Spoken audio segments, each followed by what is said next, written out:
हाँ जी स्टूडेंट्स, आज की वीडियो में हम पढ़ेंगे क्लास 12th फिजिक्स का पहला chapter electric charges at rest, या हम बोल सकते हैं स्टैटिक चार्जेस। तो ठीक है, इसको स्टार्ट करने से पहले कुछ चीजें जो हमने जूनियर क्लासेस में कभी पढ़ी हैं उसके हमें जरूरत पड़ेगी, एक बार वो डिस्कस कर लेते हैं, थोड़ा याद आ जाएगा। डाल्टन्स एटॉमिक थ्योरी, ये आप सबने पढ़ा है कि डाल्टन एटॉमिक थ्योरी क्या है। According to the theory, all matter around us is made up of small particles called atoms. Matter जो है बहुत ही छोटे छोटे पार्टिकल्स एटम से बना होता है, और ये एटम ये बने होते हैं और भी छोटे पार्टिकल्स, सब एटॉमिक पार्टिकल्स, इलेक्ट्रॉन, प्रोटॉन और न्यूट्रॉन से। तो हर चीज एटम से बनी है, मैटर की जहां तक बात है। और एटम खुद में किससे बना है? इलेक्ट्रॉन, प्रोटॉन और न्यूट्रॉन से। और किसी भी एटम के अंदर इलेक्ट्रॉन्स की संख्या प्रोटॉन्स की संख्या के इक्वल होती है। इतनी जानकारी आपको होनी चाहिए। और इसके अलावा 11th क्लास में आपने पोजीशन वेक्टर्स के बारे में पढ़ा है, वो भी आपको पता होना चाहिए। फिर भी मैं एक बार बता देता हूँ। पोजीशन वेक्टर जो किसी पॉइंट की पोजीशन को बताते हैं, और इसके अलावा सॉलिड एंगल जो होता है, एक तो प्लेन एंगल होता है, रेडियन में अगर एंगल को एक्सप्रेस करेंगे तो टोटल जो एंगल होता है 2 पाई रेडियन होता है। तो 360 डिग्री का एंगल है वो एक्चुअली 2 पाई रेडियन एंगल है, रेडियन में। इसी तरह से एक सॉलिड एंगल होता है 4 पाई रेडियन होता है। सॉलिड एंगल में थोड़ा आपको बता देता हूँ। जैसे एक प्लेन एंगल होता है, प्लेन एंगल क्या होता है कि भाई ये मान लीजिए कोई आर्क है, तो इसकी लेंथ है कुछ, आर्क की लेंथ ऑफ आर्क एल, और इस सर्कल की कुछ रेडियस है आर है। तो ये जो लेंथ ऑफ आर्क यानी कि एल, इसके सेंटर पर जो एंगल बना रही है theta, this theta is equal to L divided by R, radian, इतने रेडियन। तो टोटल जो एंगल है वो कितना हो जाएगा? टोटल सरकमफ्रेंस, सर्कल की सरकमफ्रेंस कितनी होती है सर्कल की? 2 पाई आर होती है। एल की जगह क्या वैल्यू हो जाएगी? 2 पाई आर, डिवाइड कर देंगे रेडियस से, आर से कैंसिल, तो 2 पाई रेडियन हो गया ना। इसी तरह से अगर कोई स्फीयर है, स्फीयर भी अपने सेंटर पर एंगल बनाता है, उसको सॉलिड एंगल बोलेंगे। तो जैसे यहाँ पर अगर हम एल को 1 रखें, 1 रखें,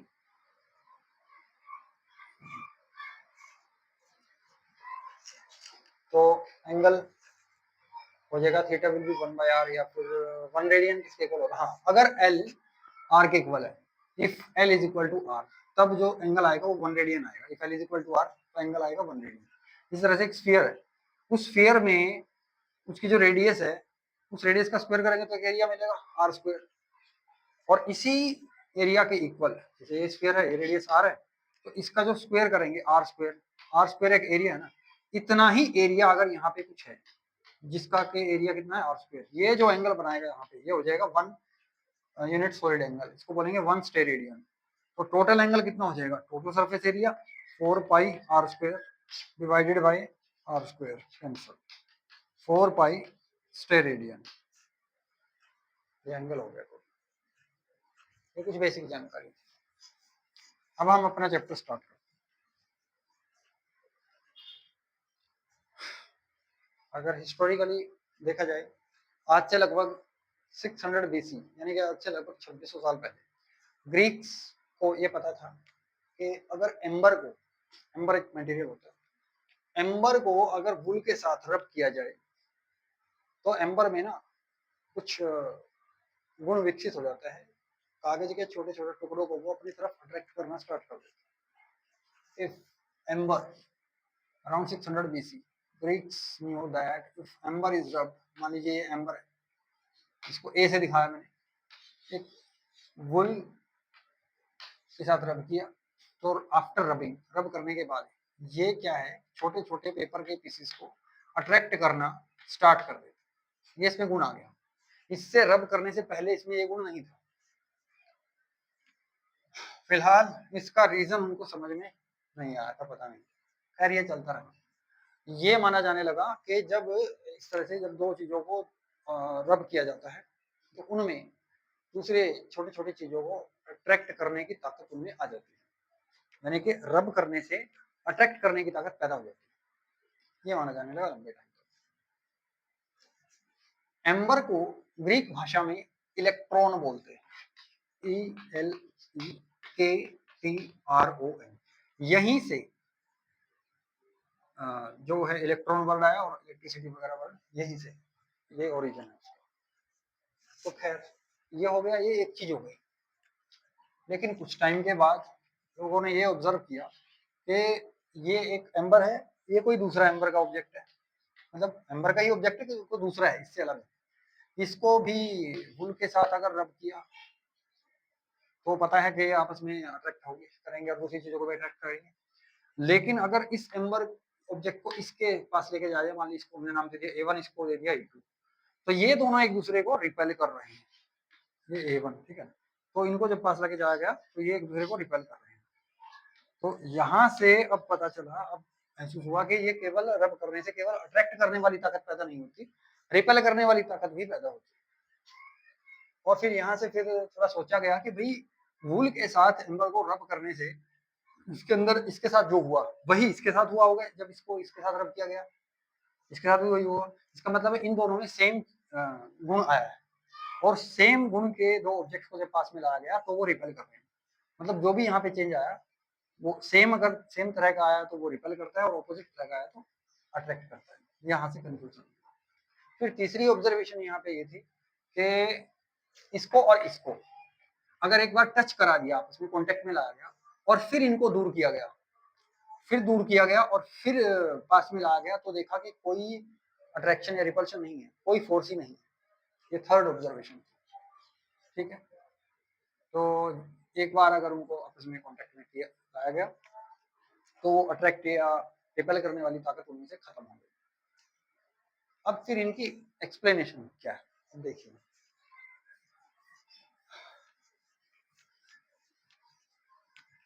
अब इनकी एक्सप्लेनेशन ये है, जैसा कि मैंने आपको पहले ही बताया कि भाई हर चीज एटम से बनी थी। तो जब एम्बर को और इसको रब किया गया तो एम्बर भी एटम से बना है छोटे छोटे, और ये वुल भी एटम से बना है। तो यहाँ पर जो एटम है, एटम एक्चुअली कैसा होता है, एटम कुछ ऐसा होता है ना, आपने पढ़ा है कि इलेक्ट्रॉन बाहर घूमते रहते हैं और यहाँ पर ये न्यूक्लियस होता है। तो इलेक्ट्रॉन्स जब इनको आपस में रब किया गया तो हीट पैदा हुई, गर्मी पैदा हुई, और उस हीट एनर्जी को यूज करके इलेक्ट्रॉन्स यहाँ से निकल गए। तो ये अगर एम्बर है, ये एम्बर का ऑब्जेक्ट है और ये वुल है, तो इलेक्ट्रॉन्स एनर्जी लेकर के यहाँ से यहाँ, ठीक है। और इस वजह से फिर क्या हुआ, अब पहले तो इलेक्ट्रॉन्स की संख्या प्रोटॉन्स की संख्या इक्वल थी, अभी हमने बात करी बेसिक चीजों में। तो लेकिन अब इलेक्ट्रॉन इधर चले गए हैं तो यहाँ पर इलेक्ट्रॉन्स की संख्या ज्यादा हो गई है प्रोटॉन्स की संख्या से, और यहाँ पर इलेक्ट्रॉन्स की संख्या कम हो गई, ठीक है। इलेक्ट्रॉन इस ऑब्जेक्ट से उस ऑब्जेक्ट क्यों गए ये बताएंगे। फिलहाल ये समझ लीजिए कि इलेक्ट्रॉन इधर से इधर चले गए। तो यही जो डिसबैलेंस है इलेक्ट्रॉन्स की संख्या में, यहाँ पर जो एक्सेस नंबर ऑफ इलेक्ट्रॉन्स हो गया, यहाँ पे डेफिशिएंसी ऑफ इलेक्ट्रॉन्स हो गया, इसी ने कंसेप्ट ऑफ चार्ज को जन्म दिया, ठीक है। So the deficiency or excess of electrons gives rise to the concept of charge. ये लाइन आप लिख लीजिए।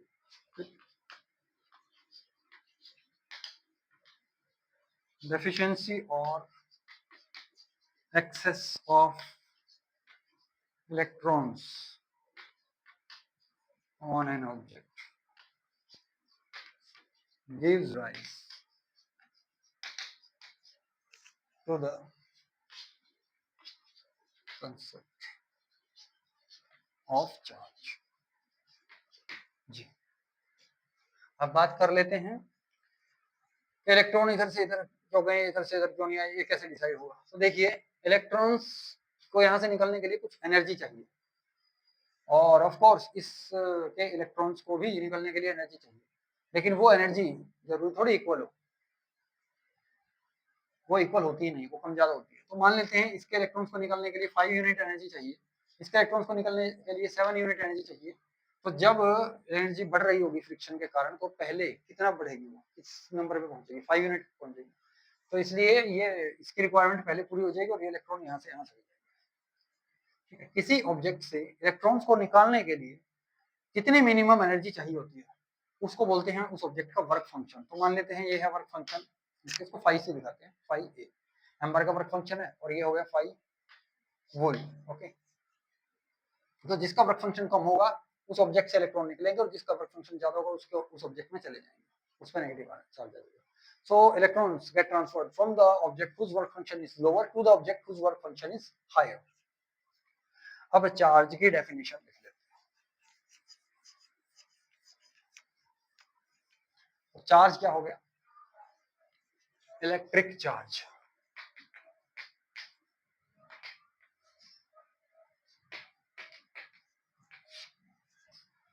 It is the property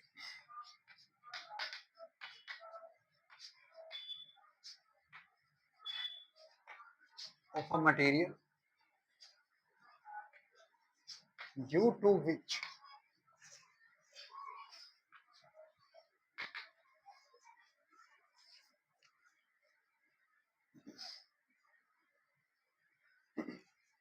wait बाहर थोड़ा शोर हो रहा है,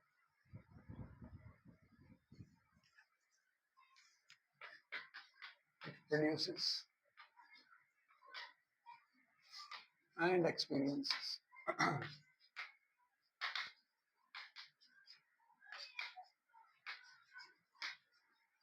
electric and magnetic effects।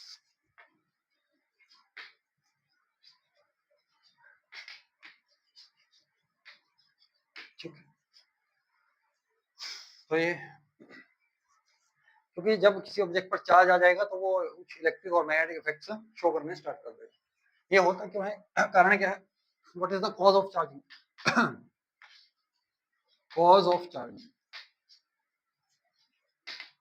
is transfer of electrons from one object to the other। एक ऑब्जेक्ट से दूसरे ऑब्जेक्ट पर इलेक्ट्रॉन्स का ट्रांसफर हो जाना, ये इसका कारण है। अब जब कोई ऑब्जेक्ट चार्ज हो जाएगा, किसी ऑब्जेक्ट पे चार्ज आ गया, इलेक्ट्रॉन उससे चले गए, निकल गए, या कहीं से आ गए उसके पास, तो वो फोर्स वगैरह लगाएगा, वो दूसरे चार्ज पार्टिकल्स के ऊपर फोर्स लगाएगा, और कुछ एक रीजन में लगाएगा, फोर्स लगाएगा किसी पर्टिकुलर रीजन में लगाएगा, इस रीजन को बोलेंगे इलेक्ट्रिक फील्ड। और इस रीजन में अगर कोई दूसरा चार्ज पार्टिकल आ रहा है तो उसके अंदर एनर्जी आ जाएगी, इलेक्ट्रिक पोटेंशियल एनर्जी। तो एक जो चार्ज रेस्ट पर है, चार्ज रेस्ट पे हो सकता है, मोशन में आ सकता है, हमें इस चैप्टर में केवल और केवल चार्जेज एट रेस्ट पढ़नी है। तो जो चार्जेज रेस्ट पर होगा वो फोर्स लगाएगा, उसके आसपास कुछ इलेक्ट्रिक फील्ड होगी और पोटेंशियल होगा, इसी की स्टडी को बोलते हैं इलेक्ट्रोस्टैटिक्स। सो हम इसकी अगर इलेक्ट्रोस्टैटिक्स की डेफिनेशन लिखना चाहें तो क्या लिख सकते हैं, study of charges at rest is called electrostatics. Simple है, ये लिख सकते हैं। या फिर आप थोड़ा और लिखना चाहो सो लिख सकते हो कि the study of forces, fields and potentials due to static charges is called electrostatics। I repeat, the study of forces, fields and potentials due to charges at rest is called electrostatics। ये हो गई definition electrostatics की। अब charge के बारे में हमने definition लिख ली है, इलेक्ट्रोस्टैटिक्स की भी लिख ली है। अब लिख लेते हैं टाइप्स ऑफ चार्जेस। देखिए आपने देख ही लिया कि भाई इलेक्ट्रॉन्स के ट्रांसफर के कारण इलेक्ट्रिक चार्ज आता है किसी ऑब्जेक्ट पर। तो एक ऑब्जेक्ट ऐसा हो सकता है जिसके पास इलेक्ट्रॉन्स की कमी हो गई है, दूसरा जिसके पास ज्यादा हो गया है। इसका मतलब चार्ज तो दो तरह का होना चाहिए ना, एक उसके कारण के इलेक्ट्रॉन्स की कमी के कारण, और एक इलेक्ट्रॉन्स की एक्सेस के कारण। तो चार्जेस दो तरह के होते हैं। There are two types of charges, there are two types of charges, a positive charge,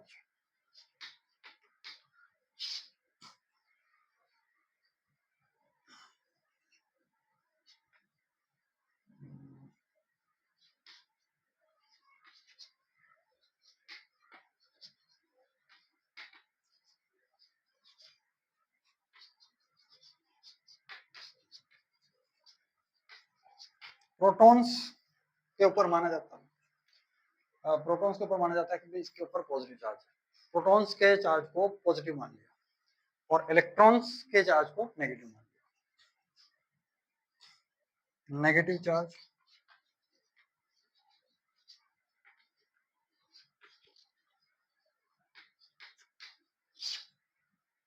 the charge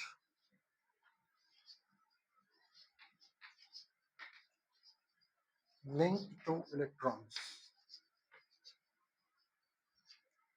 ठीक है। So there are two types of charges, positive and negative. Protons के पास जो चार्ज होता है उसको मानते हैं पॉजिटिव और इलेक्ट्रॉन्स के पास नेगेटिव। ये जो नाम दिया गया है प्रोटॉन्स के चार्ज को पॉजिटिव और इलेक्ट्रॉन के नेगेटिव, ये बिल्कुल आर्बिट्रेरी है, रैंडम है। ऐसा नहीं है कि भाई ये प्रोटॉन्स के कुछ खास है।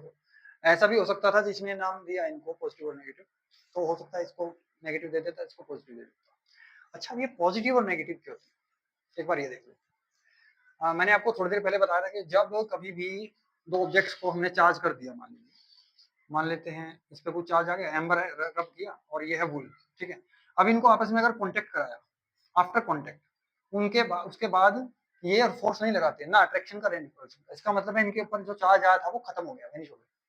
तो अब ये बताइए, ऐसा मैथमेटिक्स में हम ऐसी क्या चीजें देखते हैं जो ऐड होने के बाद जीरो हो जाती है? वो केवल और केवल पॉजिटिव और नेगेटिव नंबर होते हैं। जैसे -2 नंबर है और +2 है, दोनों को ऐड करेंगे जीरो, -5 +5 +5 -5 तो जीरो आया। तो इजीली यही देख करके भी, क्योंकि ये दोनों तरह के अलग अलग जो तरह के चार्ज आए हैं वो आपस में ऐड होकर जीरो हो रहे हैं, इसीलिए इनको पॉजिटिव और नेगेटिव नाम दिया गया, और ये नाम दिया था Benjamin Franklin. So Benjamin Franklin named the two kinds of charges as positive and negative. ये लिख सकते हैं आप, बेंजामिन फ्रैंकलिन, मैं बोल रहा हूँ बस आप लिख लेना। Benjamin Franklin named the two kinds of charges as positive and negative। Okay, तो ये हो गए दो तरह के चार्ज। इसके बाद आगे करते हैं।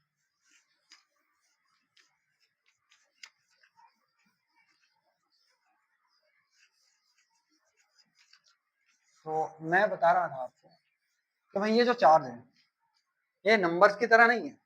जैसे -2 है और +2 है, तो इन दोनों में कौन सा बड़ा है? हमें पता है कि +2 यानी कि जो पॉजिटिव 2 है वो बड़ा है, -2 छोटा है। और ये जो चार्ज है ये ऐसा नहीं है, ऐसा नहीं है कि भाई -1 कूलम और मतलब कोई नेगेटिव चार्ज है और पॉजिटिव वाले से वो छोटा होगा, ऐसा नहीं है। ये केवल टाइप को बताता है, ये बात हमें ध्यान रखनी। और नए डायरेक्शन बताता, ये केवल टाइप को बताता है। Electric charge is a scalar quantity, electric charge is a scalar quantity. तो अब ये जो इलेक्ट्रिक चार्ज है, क्योंकि फिजिकल क्वांटिटी एक नई वाली फिजिकल क्वांटिटी आपको पता चली है, इसकी यूनिट भी तो होगी, तो इसकी यूनिट लिख लेते हैं, SI unit of charge, electric charge is coulomb. Coulomb, इसका सिंबल होता है C, और अगर ये SI यूनिट है तो CGS भी होगी कुछ। CGS unit charge is state coulomb. तो दोनों में क्या रिलेशन है? दोनों में रिलेशन है 1 coulomb is equal to 3 × 10⁻⁹ stat coulomb.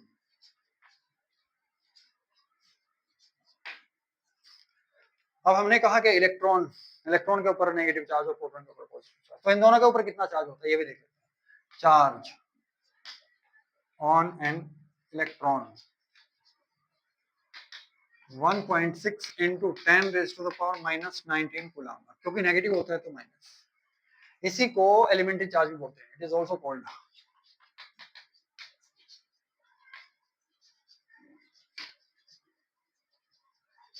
Elementary charge, और इसका सिंबल हम दिखाते हैं ई से, ठीक है जी।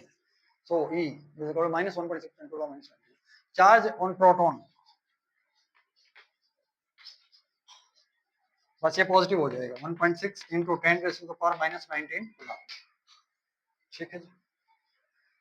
ये थी कुछ बेसिक बातें इलेक्ट्रिक चार्ज के विषय में। अब बातचीत को आगे बढ़ाते हैं। कूलम एक बहुत बड़ी यूनिट है, थोड़ी देर में आप उस पर चर्चा करेंगे। इसी क्लास में।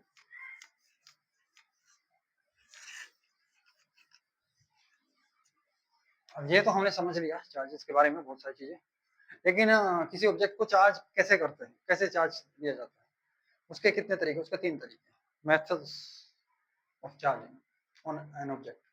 पहला है चार्जिंग बाय रबिंग, यानी कि charging by friction, charging by rubbing. दो ऑब्जेक्ट्स को जब आपस में रब किया जाता है, तो जो मैंने बताया आपको एम्बर और उसको, ये तो हमने तरीका देख ही लिया। तो हीट लेकर इलेक्ट्रॉन ट्रांसफर हो जाते हैं, एक ऑब्जेक्ट से दूसरे पे चले जाते हैं, चार्ज हो जाते हैं। और दूसरा तरीका है, अगर एक ऑब्जेक्ट पहले से हमारे पास चार्ज ऑब्जेक्ट है, दूसरा न्यूट्रल है, यानी कि जिसके ऊपर कोई चार्ज नहीं है, number of electron number of protons equal है, तो चार्ज ऑब्जेक्ट को उसको टच करवा देंगे, कांटेक्ट में ले आएंगे। तो जो ऑब्जेक्ट चार्ज है, जिसके ऊपर चार्ज है ऑलरेडी, वहां से कुछ चार्ज उसके ऊपर चला जाएगा। अगर इस ऑब्जेक्ट के पास नेगेटिव चार्ज है, नेगेटिव चार्ज होने का मतलब इसके पास एक्सेस ऑफ इलेक्ट्रॉन्स है, तो कुछ इलेक्ट्रॉन्स दूसरे पे चले जाएंगे, दोनों पे नेगेटिव नेगेटिव आ जाएगा। अगर इसके पास पॉजिटिव चार्ज है, मतलब कि इलेक्ट्रॉन्स की कमी है, तो जब इसको टच कराएंगे तो दूसरे से कुछ इलेक्ट्रॉन वो ले लेगा, तो दोनों पर अभी पॉजिटिव पॉजिटिव चार्ज हो जाएगा, तो इसका पॉजिटिव चार्ज कुछ कम हो जाएगा, उसके कुछ पॉजिटिव चार्ज चला जाएगा। ठीक है, यह है चार्जिंग बाय कंडक्शन या चार्जिंग बाय कॉन्टैक्ट, कंडक्शन। और तीसरा तरीका, तीसरा तरीका देख लेते हैं एक बार। किसी ऑब्जेक्ट को कब हम बोलेंगे कि इसको पॉजिटिव चार्ज है नेगेटिव चार्ज है? An object is said to be positively charged if it has deficiency of electrons, or if the number of electrons on it is less than that of protons. किसी object के ऊपर अगर protons की संख्या से कम electrons है तो इसके ऊपर पॉजिटिव चार्ज बोलेंगे, एंड वाइस वर्सा। नेगेटिव कब बोलेंगे? जब इसके पास एक्सेस ऑफ इलेक्ट्रॉन्स हो as compare to the number of protons. ठीक है, अब तीसरा मेथड देख लेते हैं। तो कंडक्शन वाले में क्या देखा हमने, अगर कोई ऑब्जेक्ट न्यूट्रल है, ये ऑब्जेक्ट न्यूट्रल है, इसके पास कोई चार्ज नहीं, यानी कि number of electron proton equal है, ये चार्ज ऑब्जेक्ट है, और इस चार्ज ऑब्जेक्ट को हमने कोई चार्ज ऑब्जेक्ट इसको कांटेक्ट में ले आए, इस पे पॉजिटिव चार्ज था बहुत सारा, तो अब इससे इलेक्ट्रॉन इधर चले जाएंगे और इसके ऊपर पॉजिटिव चार्ज कम रह जाएगा पहले से, और ये जो इलेक्ट्रॉन इधर से चले गए हैं तो इसके कारण यहाँ पर पॉजिटिव चार्ज आ जाएगा, इनको अलग कर देंगे, सेम टाइप का चार्ज आ जाएगा, यानी कि चार्ज बच जाएगा। अब तीसरा मेथड है वो देखिए, चार्जिंग बाय इंडक्शन। ये बस समझने की चीज थी, कोई इसमें लिखने वगैरह की कोई इतनी जरूरत नहीं। तीसरा देखिए, charging by induction, charging by induction. अब डायग्राम वगैरह उनके दोनों के बना सकते हैं। इंडक्शन वाले में क्या होगा, मान लीजिए ये कोई ऑब्जेक्ट है, इसके ऊपर कोई चार्ज नहीं है, न्यूट्रल है, आइसोलेटेड ऑब्जेक्ट, मतलब आसपास की चीजों से ये इंसुलेटर है, ठीक है ना, और ये अलग है। अब इसको चार्ज देना है, तो इसके पास हम एक चार्ज ऑब्जेक्ट लेके आएंगे, पॉजिटिव चार्ज हम ऑब्जेक्ट ले आए, तो इससे क्या होगा, इधर क्योंकि ये ऑपोजिट्स जो हैं, ऑपोजिट्स में अट्रैक्शन होता है, तो इधर से इलेक्ट्रॉन कुछ इधर इकट्ठा हो जाएंगे, नेगेटिव चार्ज इधर इकट्ठा हो गया, और उतना ही पॉजिटिव चार्ज इधर इकट्ठा हो जाएगा। अब इस नेगेटिव और इस पॉजिटिव के बीच में तो फोर्स ऑफ अट्रैक्शन है, इसलिए ये वाले जो नेगेटिव चार्ज हैं, इनको बोलेंगे हम बाउंड चार्जेस, ये बंधे हुए हैं, बाउंड चार्जेस, ये कहीं नहीं जाएंगे, ठीक है। लेकिन ये वाले जो चार्ज हैं ये फ्री चार्जेस, फ्री, ठीक है। इसको इधर हमने अर्थ कर दिया, तो अर्थ कर दिया तो ये पॉजिटिव चार्ज इधर चला जाएगा, मतलब कि इधर से नेगेटिव चार्ज पार्टिकल्स, यानी कि इलेक्ट्रॉन इधर आ जाएंगे, तो इलेक्ट्रॉन इधर आ रहे हैं, मतलब कि पॉजिटिव चार्ज नीचे जा रहा है, तो इलेक्ट्रॉन इधर आएंगे और इन सबको न्यूट्रल कर देंगे, और उसके बाद हम क्या करेंगे, इस वायर को हटा देंगे, ये वायर हटा दी बस, और उसके बाद फिर इसको ले जाएंगे, ध्यान रखना पहले वायर हटानी है, बाद में इसको दूर लेके जाना है। अब इसको दूर लेके जाएंगे तो ये जो नेगेटिवली चार्ज पार्टिकल्स हैं ये सारे में फैल जाएंगे, इक्वल नंबर ऑफ, इक्वल ये सारे में फैल जाएंगे, और इस तरह से इस ऑब्जेक्ट को हमने चार्ज दे दिया बिना छुए, बिना छुए कोई काम करना, ठीक है ना, उसी के साथ हम इंडक्शन वर्ड लगाते हैं। अच्छा, यहाँ पर क्या हुआ है, जब हम इस चार्ज पार्टिकल को, चार्ज ऑब्जेक्ट को इस न्यूट्रल ऑब्जेक्ट के पास लेके आए हैं, तो यहाँ पर चार्जेस का रीडिस्ट्रीब्यूशन हो गया है, नेगेटिव चार्जेस इधर आ गए थे, पॉजिटिव चार्जेस इधर आ गए थे, इस फिनोमेना को बोलते हैं इंडक्शन। तो इंडक्शन की भी यहाँ पर से एक डेफिनेशन लिख लीजिए, the redistribution of charge on an object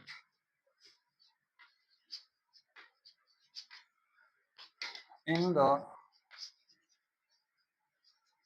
presence of a nearby charged body is called induction. ठीक है, तो इंडक्शन के बाद ये बाउंड चार्जेस, ये फ्री चार्जेस को अलग करने के लिए अर्थ कर देंगे, और उसके बाद ये इधर वाला हिस्सा न्यूट्रल हो जाएगा, और फिर हम इसको दूर कर देंगे तो ये ऑब्जेक्ट चार्ज हो जाएगा। ये तीन तरीके हैं चार्ज करने के। तो अगर हमने किसी ऑब्जेक्ट को इस तरीके से चार्ज कर भी दिया, और अब हम देखना चाहते हैं कि क्या ये ऑब्जेक्ट चार्ज हुआ है या नहीं हुआ है, क्या उसको हम देख सकते हैं? क्या कोई तरीका है? बिल्कुल है। एक छोटा सा डिवाइस है, सिंपल है, इसको मैंने बनाया हुआ भी है, मेरे इसी चैनल पर वीडियो भी आप देख लेना। तो इसको बोलते हैं गोल्ड लीफ इलेक्ट्रोस्कोप। ये कुछ ऐसा डिवाइस होता है, और यहाँ पर कोई कार्डबोर्ड लगा दिया, ये कोई वायर ऐसे घुमा के और यहाँ से निकाल दिया ताकि ये नीचे ना जाए, और ये ऐसे, और इसके ऊपर हमने दो फॉइल लगा देनी है, दो फॉइल, एल्यूमिनियम फॉइल लगा देना आप। जब जिन्होंने ये बनाया था शुरू में तो गोल्ड फॉइल का यूज किया था, बट गोल्ड तो बहुत महंगा आता है, आप चाहो तो लगा सकते हो, एल्यूमिनियम से भी काम चल जाता है। एल्यूमिनियम की तो फॉइल लगा देनी है, बारीक बारीक सी होती है। और अब इसके पास हमने मान लीजिए किसी ऑब्जेक्ट को चार्ज दिया, हम इसको पास ले आएंगे। अगर इसको पास ले आएंगे तो यहाँ पे क्या होगा? इंडक्शन होगा, यानी कि रीडिस्ट्रीब्यूशन ऑफ चार्जेस होगा। तो इधर नेगेटिव चार्ज आ जाएगा सारा, इधर पॉजिटिव आ जाएगा सारा, चार्ज पॉजिटिव इधर आ जाएगा तो एल्यूमिनियम फॉइल्स पे भी आ जाएगा, और दोनों पे सेम चार्ज आएगा तो रिपेल करेंगे, तो जो फॉइल है वो ऐसे फैल जाएंगे, ऐसे फैल जाएंगे। ठीक है, तो अगर वो ऐसे फैलेंगे इसका मतलब है कि यहाँ इसको ऑब्जेक्ट के ऊपर चार्ज है, और अगर वो कोई हलचल नहीं हुई तो इसका मतलब है इसके ऊपर चार्ज नहीं है, या फिर ना के बराबर नहीं। ठीक है ना, तो काफी कम है। तो अगर इसके ऊपर कुछ चार्ज होगा तो यहाँ पे फॉइल फैलेगी। इस इसको बोलते हैं गोल्ड लीफ इलेक्ट्रोस्कोप, क्योंकि शुरू में गोल्ड लीफ से बनाया गया था, गोल्ड लीफ इलेक्ट्रोस्कोप।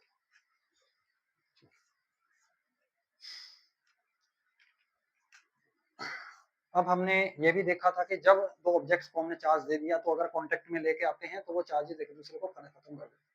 इस प्रोसेस को बोलते हैं डिस्चार्जिंग। सो व्हेन डिस्चार्जिंग क्या है? When an object loses its charge we call the object is discharged. ठीक है, when an object loses its charge the phenomena is called discharging, या we call the object has become discharged. तो इसने सारा अपना charge loose कर दिया है। जो बादल होते हैं कभी वो आपस में रब करते हैं, रब करने से वो चार्ज हो जाते हैं। जब वो चार्ज होते हैं तब हमें शाइनिंग लाइन नहीं दिखती, तब बिजली नहीं चमकती। लेकिन जब जो बादल कोई चार्ज हो गया अभी, अब वो चार्ज लूज करेगा जब, यानी कि जब डिस्चार्जिंग होगी तब वो शाइनिंग लाइन दिखाई देती है। तो जो शाइनिंग लाइन है वो डिस्चार्जिंग के कारण होती है। Shining in the clouds is because of discharging. अगली चीज है, अगर कोई ऑब्जेक्ट पॉजिटिवली चार्ज होता है या नेगेटिवली चार्ज होता है तो क्या उसके कुछ मास पर फर्क पड़ता है? तो डेफिनेटली फर्क पड़ता है। देखिए, इलेक्ट्रॉन पार्टिकल्स होते हैं और चार्जिंग इलेक्ट्रॉन्स के ट्रांसफर के कारण होती है। तो जिस ऑब्जेक्ट से इलेक्ट्रॉन निकल रहे हैं उससे मास भी कम हो रहा है, क्योंकि इलेक्ट्रॉन के पास भी मास होता है। Mass of an electron is equal to 9.1 into 10 to the power minus 31 kg। तो एक इलेक्ट्रॉन निकल गया तो इतना मास कम हो गया, 10 निकल गए तो इसका 10 टाइम्स कम हो गया। सो हम लिख सकते हैं charge and mass. Charge and mass में हम क्या लिखेंगे? Charge and mass. So the object which loses electrons loses some mass as well.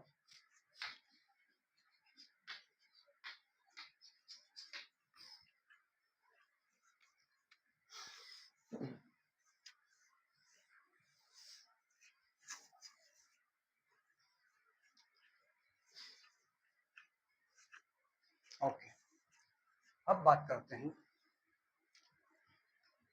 Charges की कुछ बेसिक प्रॉपर्टीज की। Basic properties of charges.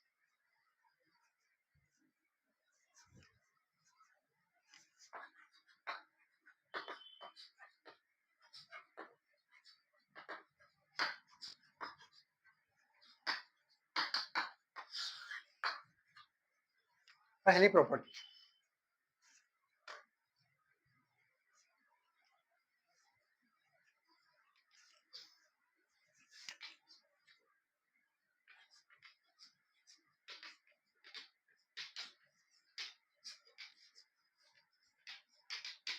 किसी ऑब्जेक्ट पर टोटल चार्ज कितना होगा, जितने भी उसके ऊपर चार्ज पार्टिकल्स होंगे उन सबका algebraic some.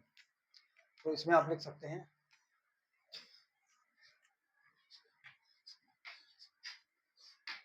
Net charge on an object is the algebraic sum of all the individual charged particles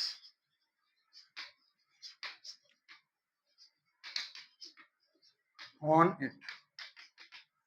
ठीक है, मतलब अगर किसी के ऊपर कुछ +2 माइक्रोकुलाम है, फिर 5 माइक्रोकुलाम है पॉजिटिव और -1 माइक्रोकुलाम है, तो टोटल कर देंगे भाई, 5 और 2 7, एक गया तो 6 माइक्रोकुलाम टोटल उसके ऊपर चार्ज बचेगा। दूसरी property, charge is quantized. Quantization का क्या मतलब, अभी हमने कहा था कि चार्जिंग का कारण क्या है, इलेक्ट्रॉन्स का transfer.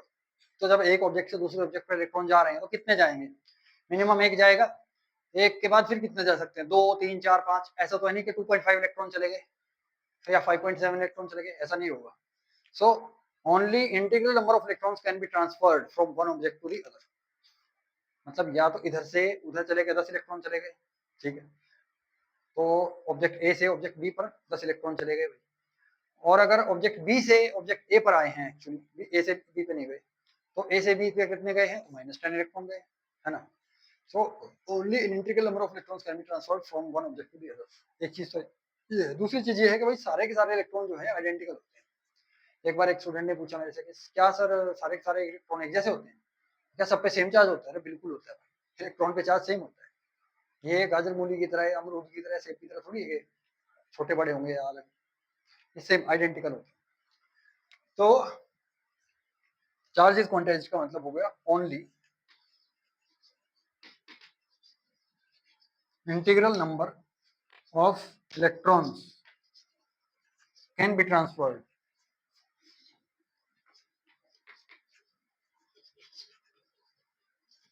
From one object to the other. तो किसी ऑब्जेक्ट पर जो चार्ज होगा वो कितना होगा, वो हो जाएगा Q, मान लीजिए है किसी ऑब्जेक्ट पर टोटल चार्ज Q नेट, इसको हमने बोल दिया, तो दैट विल बी Ne, यानी कि number of electrons on it, extra electrons into charge on an electron, यानी कि एलिमेंट्री चार्ज, उसको हम मल्टीप्लाई कर देंगे, that will give the net charge that object. Q is equal to Ne, ये हमें फॉर्मूला ध्यान रखना है। इसी के बेस पर एक क्वेश्चन करते हैं, एक कूलम चार्ज बनाने के लिए हमें कितने नंबर ऑफ प्रोटॉन्स चाहिए, calculate the number of protons required to make 1 coulomb of charge, 1 coulomb charge. करिए ट्राई पॉज करके, मैं अभी कर देता हूँ इसको। दो प्रॉपर्टी अभी हमने कर दी, सॉरी। तो एज सॉल्यूशन क्या हो जाएगा, as Q is equal to Ne, तो n निकालना है ना, इसलिए n will be E divided by Q, number of electrons में Q divided by E, Q divided by E, तो ये कितना 1 coulomb divided by charge on electron 1.6 into 10 to the power -19। जब हम इसको सोल्व करेंगे तो 6.24 या 25 समथिंग ऐसा ही कुछ आएगा, इंटू 10 to the power 18 ये संख्या आएगी। इतने प्रोटॉन्स जो है 1 कूलम चार्ज बनाएंगे।